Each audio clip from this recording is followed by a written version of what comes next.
Napanaginipan mo na bang may kabaong? Yung tahimik ang paligid, mabigat ang pakiramdam. At parang may kakaibang takot habang nakatingin ka rito. Marami ang agad kinakabahan kapag napapanaginipan ito. Pero ang tanong, masama nga ba talaga ang ibig sabihin ng kabaong sa panaginip?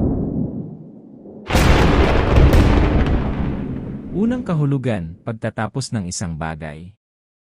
Sa totoo lang, ang kabaong sa panaginip ay hindi laging tungkol sa kamatayan. Kadalasan, simbolo ito ng pagtatapos. Pwedeng may chapter sa buhay mo na matatapos. Relasyon, problema, trabaho, o dating version ng sarili mo. Ikalawa, pagbabago at bagong simula. Kapag may nagtatapos, may bago ring nagsisimula. Kaya minsan, ang kabaong ay simbolo ng transformation. Parang sinasabi ng panaginip mo, oras na para bitawan ang luma. Ikatlo, takot o mabigat na emosyon. Kung natatakot ka habang nakikita ang kabaong, posibleng may kinakatakutan ka rin sa totoong buhay. Pwedeng takot sa pagkawala, pagbabago, o sa future. Ikaapat, mga bagay na tinatago mo sa loob. Ang kabaong ay sarado at tahimik.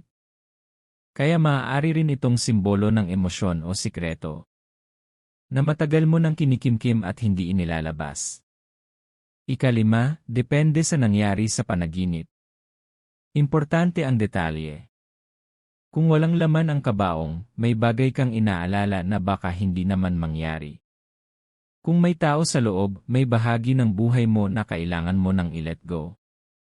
Kung ikaw ang nasa kabaong, gusto mo ng malaking pagbabago o fresh start.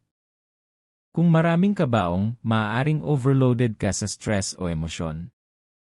Sa totoo lang, ang panaginip tungkol sa kabaong ay hindi agad malas o masama.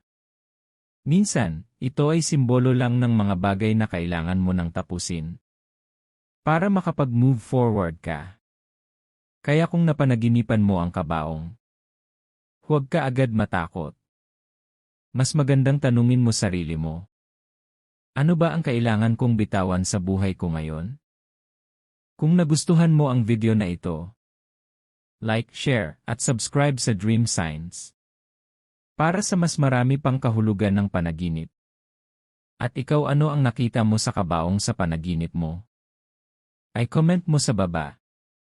Hanggang sa susunod.